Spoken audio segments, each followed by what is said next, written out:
Сейчас посмотрим один интересный видеоролик, где вот сейчас она на армянском, попробую что-то перевести, речь о чем. Короче, знаменитый Сосо Павлишвили после прямого интервью, его арестовали за то, что он заступал за своего доктора, который вылечил многие годы, он был больной, прикованный был, и он думал, что инвалидной коляске будет ходить вот так всю жизнь. И пашинянские эти системы запрещали, что вот этот доктор не распространял вот этот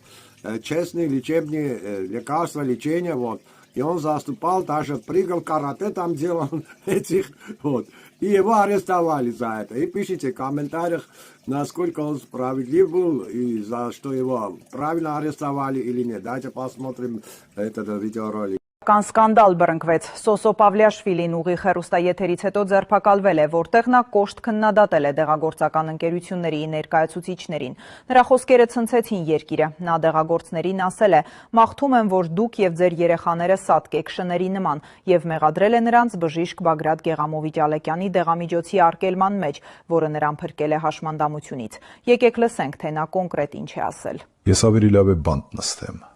քան թույլ տամ նրանց կրկին մարդկանց հաշմանդամ դարձնել։ Իմ անունը Սոսո Պավլիաշվիլի է։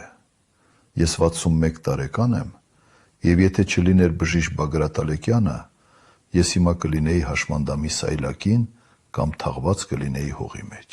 Ամեն ինչ սկսվեց ծնկների, մեջքի եւ պարանոցի ցավից։ Սկզբում դա տանելի էր, հետո ցավը դարձավ անտանելի։ Կողերը այնքան ուժեղ էին ցավում, որ ես Աստծուց խնդրում էի ինձ պարգևել գոնե մեկ գիշեր առանց ցավի։ Ես դադարեցի քայլել, աշխատել, ապրել։ Բժիշկները կրկնում էին նույնը։ Սա արթրիտ է, նրանք ոչինչ չեն կարող անել։ Ինձ բլոկադաներ էին դնում, հորմոններ էին ներարկում, բռով ցավազրկողներ էին տալիս։ Ես ծախսեցի հազարավոր եվրոներ եւ ոչ մի արդյունք չստացա։ Մի քանի տարի անց ես չէի կարող անել նույնիսկ 10 քայլ։ Ես մտածում էի ծերանոց գնալու մասին, մտածելով, որ բեռ կդառնամ, եւ հաշտվել էի դրա հետ։ Բայց մի օր ինձ ուղարկեցին բժիշկ Բագրատ Գեղամովիճ-Ալեկյանի տեսանյութը։ Նա ասաց մի բան, որը ինձ բարկացրեց։ Ցանկացած մեկը, ով հոդերը բուժում է հաբերով, ապուշ է։ Ես ուզում էի հեռախոսը նետել, բայց տեսանյութը մինչև վեր դիտեցի։ Եվ առաջին անգամ ես հասկացա ճշմարտությունը։ Մենք բուժում էինք ցավը, ոչ թե պատճառը։